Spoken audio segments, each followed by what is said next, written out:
Mes chers compatriotes, nous vivons l'horreur. Nous vivons une tragédie nationale. Hier soir, la capitale de la France a subi des attaques d'une barbarie inouïe qui montre une nouvelle escalade dans la violence du terrorisme islamiste. Pour la 6e fois en 2015, il a frappé notre pays. La France pleure ses morts et je pleure avec elle. Je pense aussi aux nombreux blessés, certains dans un état critique. Je veux faire part aux familles éprouvées et meurtries de ma plus vive compassion et de ma solidarité. Je salue le dévouement et le professionnalisme de nos forces de l'ordre et de nos services de secours et je veux leur dire ma considération. Ils forcent l'admiration de toute la nation. La France et les Français ne sont plus en sécurité. Mon devoir est de vous le dire. Et des mesures d'urgence s'imposent.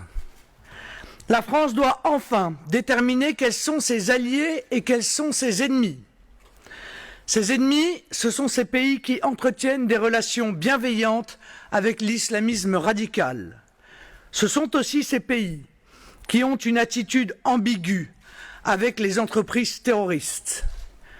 Tous ceux qui les combattent sont des alliés de la France et doivent être traités comme tels. Le président de la République a annoncé l'état d'urgence et le contrôle temporaire aux frontières. C'est bien. Mais quoi qu'en dise l'Union européenne, il est indispensable que la France retrouve la maîtrise de ses frontières nationales définitivement. Sans frontières, il n'y a ni protection ni sécurité possible. La France a été rendue vulnérable. Elle doit se réarmer. Car depuis trop longtemps, elle subit un effondrement programmé de ses capacités de protection et de défense face à des menaces pourtant prévisibles et croissantes.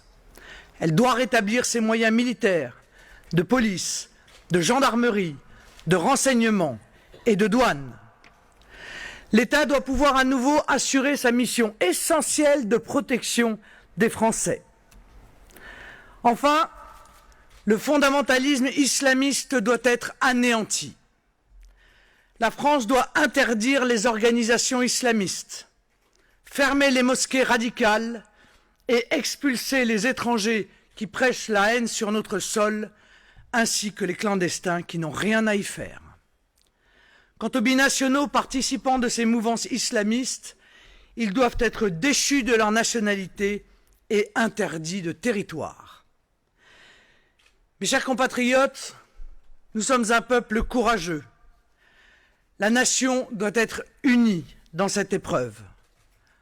Au-delà des mots, c'est l'action forte et implacable qui protégera les Français et pérennisera cette unité. Vive la République, vive la France. Je vous remercie, mesdames et messieurs.